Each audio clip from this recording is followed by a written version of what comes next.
Hey, what's up, people? So, really, Shadow? Are you gonna come up? Get over here. Come. Come here. Oh, yeah. Tilt around that video.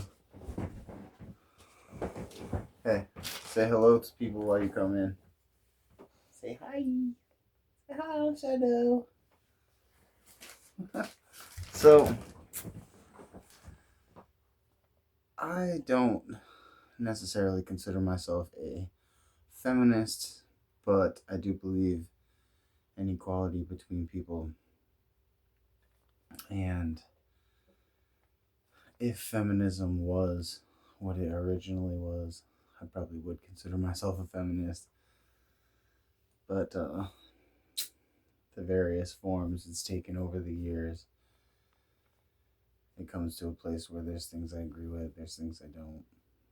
And that's for another discussion. But because I do believe in equality, I am a fan of feminist movies.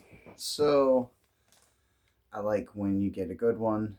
If anyone has any good ones they think it would be a good idea for me to watch, please go ahead and throw that into the comment section.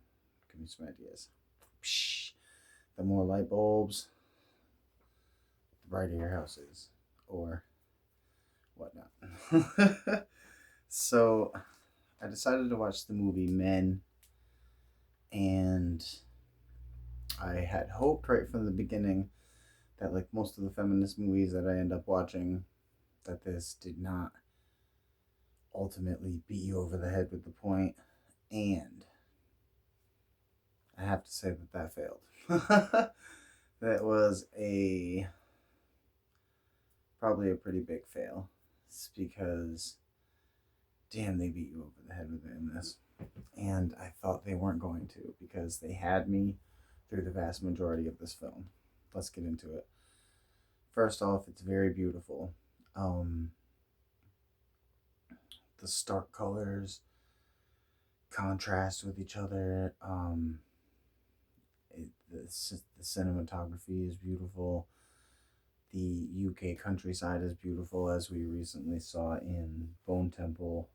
If you watch that, which I hope you did get around to watching it.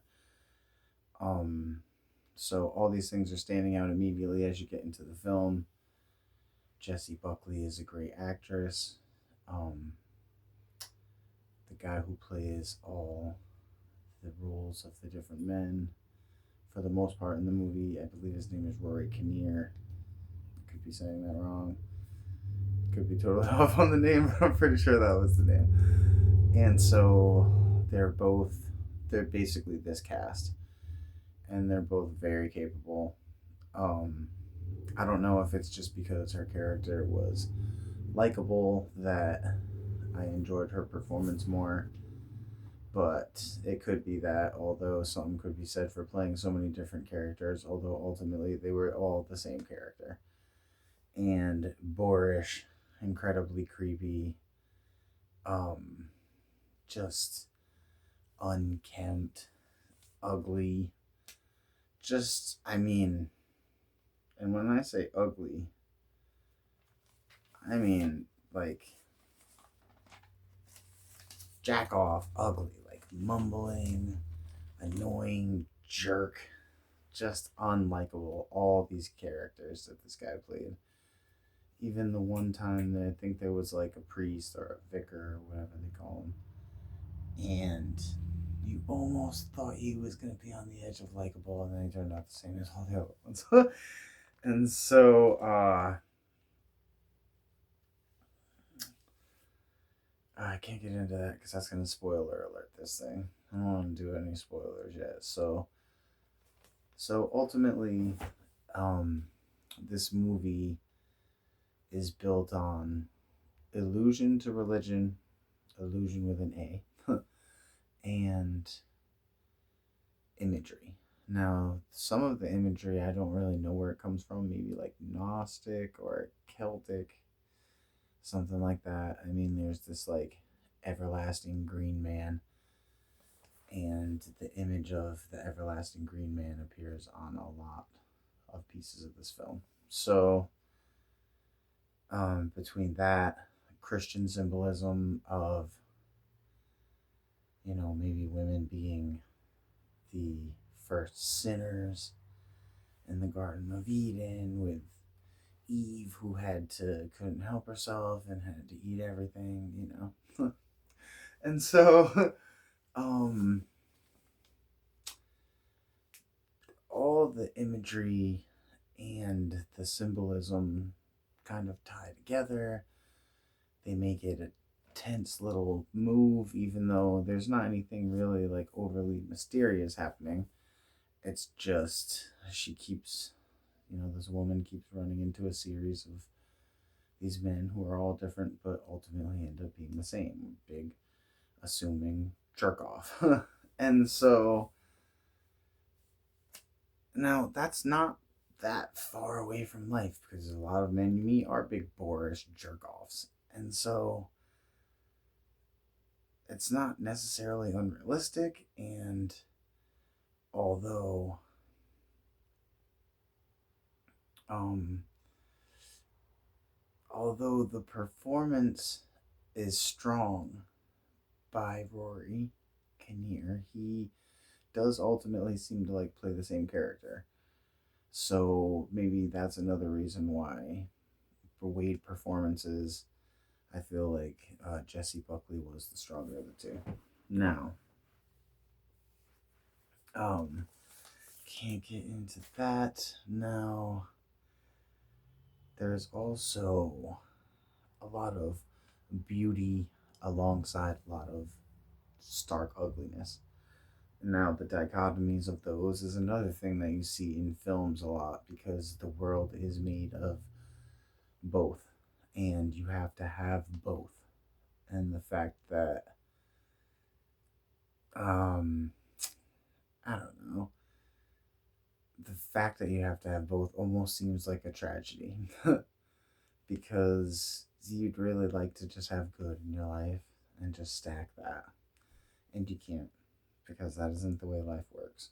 So ultimately, the film has a lot of real elements to it, which I thought was a very deft touch. I don't really know who pieced all the parts of this together, but they were doing an excellent job. Now, they were building your uneasy feelings into fear for her at certain points. The tension was kind of kept taut through the whole thing. So they did a good job of like stringing everything together without letting it go. Kind of reminded me in that way. Not a similar movie, but a similar level of tension through the whole thing was a movie called Brick, which I'm going to get into at some point on the Nostalgia Review. So,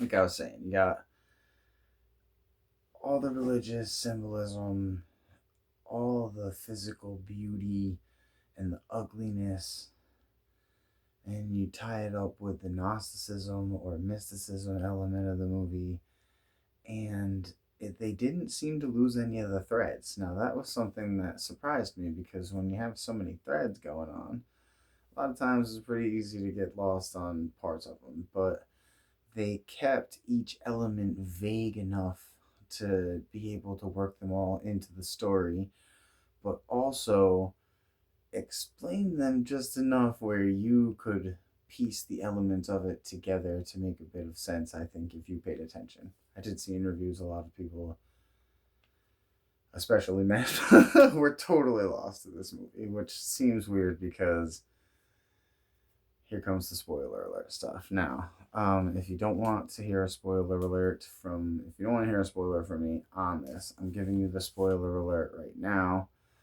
You should leave. I give this movie I'm gonna give it a 7. It is a good film. It just got in over what I thought was its own head. Now, the 7 could easily have been a 9 if they did it in even a slightly different way. Now, that said, if you want to go see this movie, go check it out. It was definitely worth it. If you want to hear the spoiler alert, stick around for one more second. Now, 5, 4, 3, 2. Here, they're gone. All right. Now, I was saying that feminist movies tend to browbeat you with this stuff. And the point, ultimately, the point of this movie just, it got me. Now, at the beginning of the film, this woman has this horrific husband. She wants to leave him, and he starts whining and crying like a little bitch, which is indicative of why she wants to leave. So he threatens to kill himself. Now she's mortified, but she's like, I can't keep doing this, you know what I mean? So he literally kills himself in front of her, cowardly way, and kind of like makes it all like it's her fault. So she's carrying all this stuff with her. She goes to the countryside to try to escape it all. And she runs into this series of men who are increasingly creepier and creepier.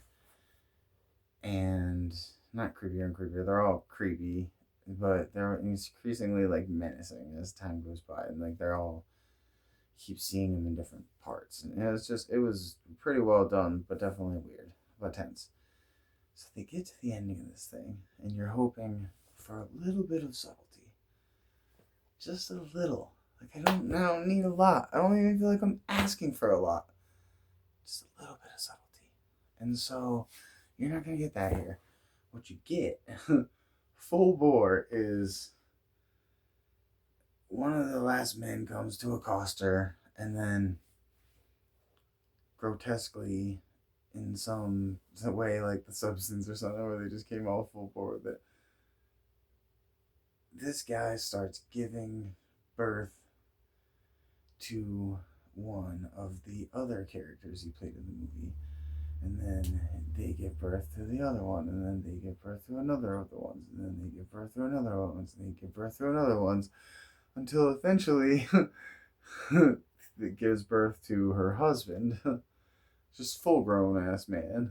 And I was like, did you really have to like smash the every man is the same trope? He's just gonna give birth to the next man who's just gonna be like the last man. And it was like you already had spelled it out so well through the movie with some level of decorum, and then you just had to beat the dead horse over the top of its noggin, and it was like, damn it, you guys. You were this close to a good 9, and then you went overboard like Goldie Hawn. Well, that's another movie I gotta cover. You guys have a good night and check this movie out. It was pretty good. Worth a watch anyway. Man.